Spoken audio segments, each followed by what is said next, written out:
We're following 4 Aussie guys on their first visit to Cambodia.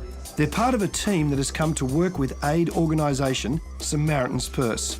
Jason Berry from Brisbane now lives in Phnom Penh and works with Samaritan's Purse. He'll be the team leader for the guys during their time in Cambodia. We're going to begin our time in Cambodia with really understanding the dark past of Cambodia. And we're now standing at Tuol Sleng genocide. It was called a S21, and it was a detention centre which the Khmer Rouge used during 1975 to 79. And what they did was they converted schools and Buddhist Wat temples all over the country and used them as kind of interrogation centres to find out about Cambodian people. And what it led to was that this became what they called a detention centre and a re-education centre, but in reality it became a torture centre.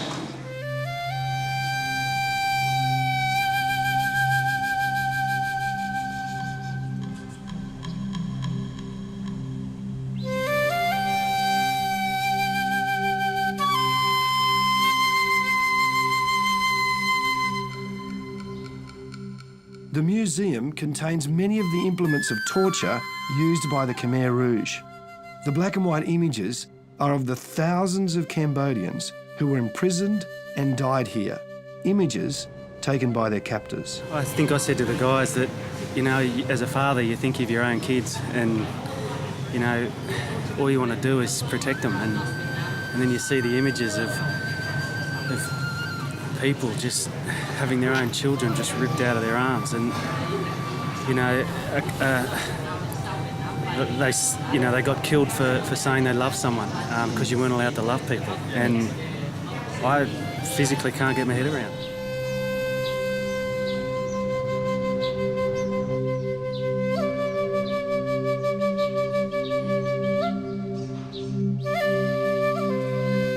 Yeah, just totally overwhelming. I can't comprehend how that could happen and how that could be allowed to happen. Given me an appreciation that these people are living in poverty, but it's not only because they're, you know, financially not well off, but also, you know, through this type of oppression and taking away basic human rights and things like that. And that history that's, yeah, compounded with the, you know, lack of financial resources has really given me a good understanding of what these people are living with.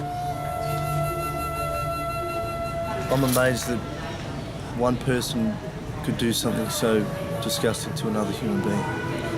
As minimal as it might seem, to think that we could do anything that could possibly help someone else in this place is it's very humbling and an honour. From Tuol Sleng, Jason takes the guys to one of the hundreds of Khmer Rouge killing fields. We're at a place called Chung Aik, and Chung Aik is the killing fields, and it's the main memorial the government has set aside to remember the victims of the killing fields.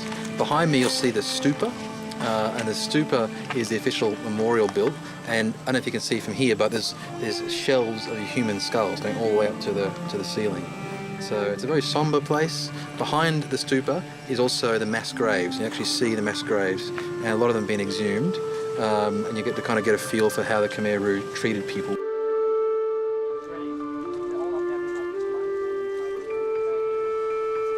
Most people know about Pol Pot and the regime, but to have actually gone to S21, to know that 20,000 people were in prison and executed, and then actually come to the place where it occurred, and just the solemnity of the place, and it really sets you back. So it's been a real experience for sure.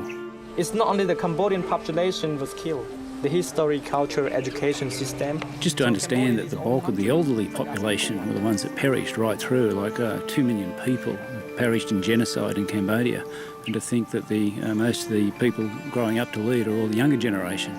And just to know that they've suffered over so many years, and there's so much to be done, and to be a part of that, you know, will be very rewarding, I'm sure. The Cambodian memorials to the Khmer Rouge genocide have exposed the team to the reality of Cambodian history. At their next stop, they'll get to meet Cambodia's future, and for one of them, tears of joy. That would be one of the most humbling experiences of my life.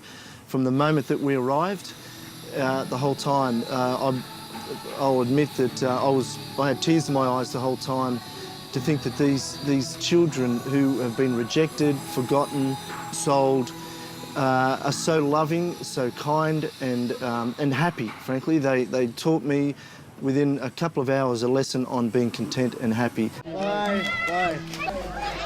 With the horror of the Cambodian genocide and the joy of the children at Asia's Hope providing an amazing contrast, the team heads 2 hours north to do what they've come to do, get their hands dirty building water filters. Cambodia has been affected by major flooding, which has impacted the village they're about to visit. After the break, the real heart of Cambodia.